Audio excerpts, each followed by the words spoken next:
In this video, we're gonna be covering the 4 things you don't wanna be spending your money on, especially if you're new to affiliate marketing. Let's dive in.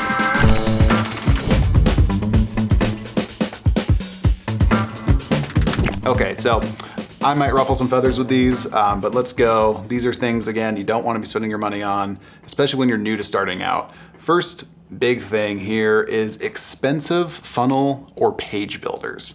Right? I won't drop any names, right? But there's quite a few out there that are charging, hundreds of dollars a month in some cases to kind of get the full suite of services for a funnel or page builder.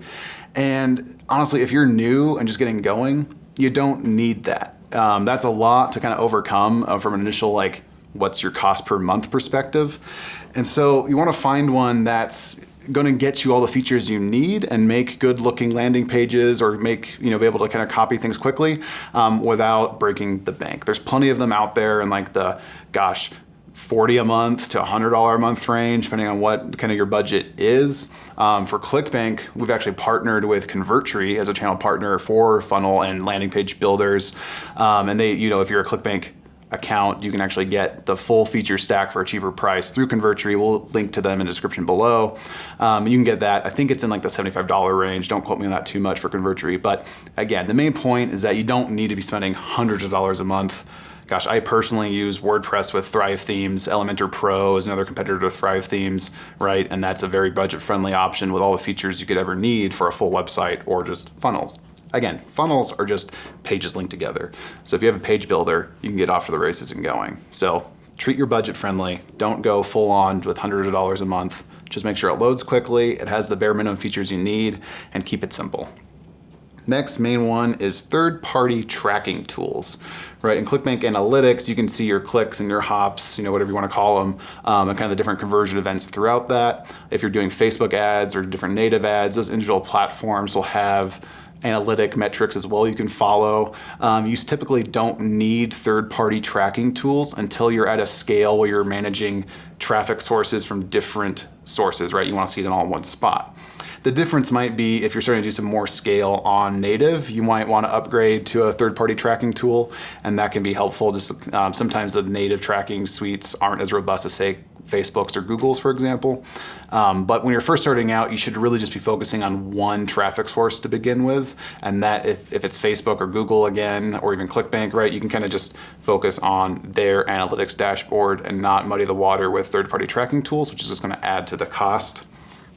Along that same vein is spy tools for the third one. A spy tool, for context, is a tool that helps you see what other affiliates or brands, what ads they're running, what offers they're running, so you can get an idea of what's working well. It can be a good competitive advantage, but gosh, if you're just starting out, just signing up for Facebook groups in the niche you want to promote in, getting on people's email lists when whatever niche you want to promote in, just kind of collecting and building your own swipe file, it's called, right? Where you can see good ads that you're inspired by. You can just kind of screenshot or save links, things like that, put it into a folder, called a swipe file. And you can reference that and start to learn what people are promoting that way in a more organic way and save a, hefty monthly cost that can start to pile up.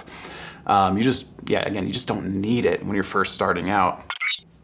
Did you know we release content every Monday and Thursday? You probably didn't because you didn't hit that bell notification yet. Do me a favor, do that right now. And the fourth one, which I'll explain why here in a second, that people might get ruffled, but it's courses, right? So I believe that one of the best things you can do is invest in your own education and invest in yourself. But the reason why you should be cautious with courses in general is because there's a lot of dabblers out there. If you're a dabbler and just want to collect a bunch of courses and feel good that you're taking action that way, you're just throwing money at stuff that you're not going to implement with. So if you're going to do a course, buy one, learn from it, implement what you're learning from it before you go buy another one. Don't be a course collector, as I call them, right? You just don't want a bunch of logins for courses and feel good that you're doing all these things when really you haven't bought traffic yet, you haven't tried to sell anything yet, you're just getting all this knowledge without any use case scenarios, right? So if you're gonna do a course, great, stick with it, try to implement it, and before moving on to the next thing, actually learn and actually use the course and the material you're getting from that. So again, don't buy courses if you're just going to sit on them. Buy courses if you're ready to dedicate time to learning them, and to completing them, and actually following through with the content you're learning. So those are the 4 main things. I've got a bonus one in a sec. I just want to say, if you're at all concerned with like, hey, how much does it cost to be an affiliate marketer? We did a great video on that, which kind of covers the monthly rough cost to get up and running with some of these tools and things like that. You can check it out here or here or here or here, wherever. We're going to link to the tile for that video.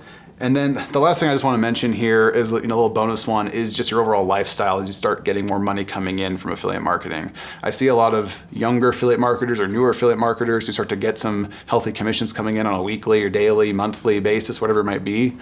And they start to increase their lifestyle more beyond their means, right? They'll start to, the example, right, that people throw around is leasing a Lambo on their first big affiliate commission check, or like kind of buying or renting a new apartment, or buying a new house, or all those big things. It can be little things too, though, eating out more, different wardrobe, all that kind of stuff.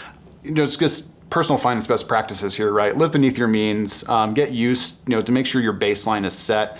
Internet marketing can be fickle. You can have a hot offer one day, traffic can tank the next day, right? So just kind of build in your baseline before you increase your lifestyle too much. And that's my little, soapbox there for personal finance. But again, expensive funnel builders, you don't need the really expensive ones. You can get by with the basics. There's a lot of good tools and options out there.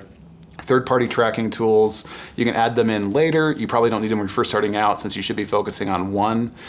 Spy tools, you can do a lot of spying, quote unquote, just by being just kind of understanding the marketplace you're in and seeing the ads and seeing the emails being sent and kind of collecting the ones you like and learn from those.